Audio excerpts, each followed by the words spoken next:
Happy May Day, everybody. You know, at times like this, I always wonder what it is that we talk about, but certainly in the last year in this country, there's been a lot to talk about with respect to the attack that's coming from conservative governments such as the Harper government, and in this province, definitely based on last week's elections, we can say the same thing happening here.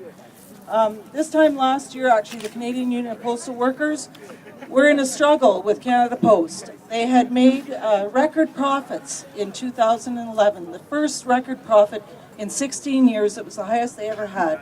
And instead of sitting at the bargaining table and negotiating a fair collective agreement with 48,000 postal workers across this country, on June 14th of 2011, they locked the workers out.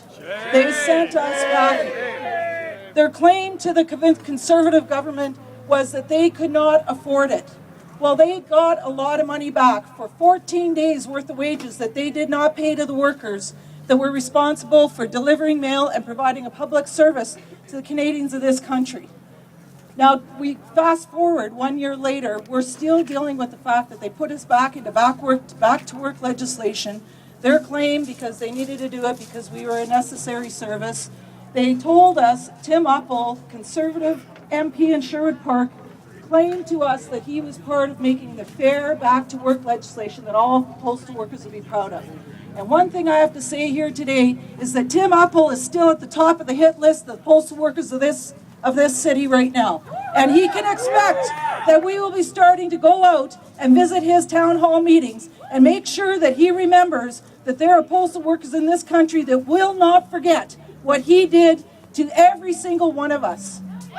Right. Currently, right now, we've got another bargaining unit within our union, the rural suburban mail carriers. They do the same work as letter carriers do. And they're a class of workers that over years have been marginalized and taken advantage of by Canada Post. Canada Post has made profits off of them. They're sitting at the bargaining table right now, and they're fighting for fair and decent wages. They're not marginalized enough because they want to take your reproductive rights away. You're not marginalized enough because they don't think you deserve to get an earning wage the same as any other worker in this country.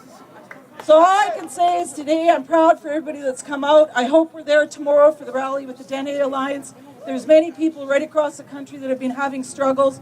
CUPW has been there supporting many Aboriginal communities throughout this country, the Barrier Lakes in Eastern Canada. We've been involved in trying to support the Lubicon First Nations that are on a fight with the oil industry of Northern Alberta to reclaim their land rights and to make sure that their children are going to grow up in an environment where they're not going to be subjected to the contamination and the extermination of a way of life, because the corporate greed is what is driving everything in this country.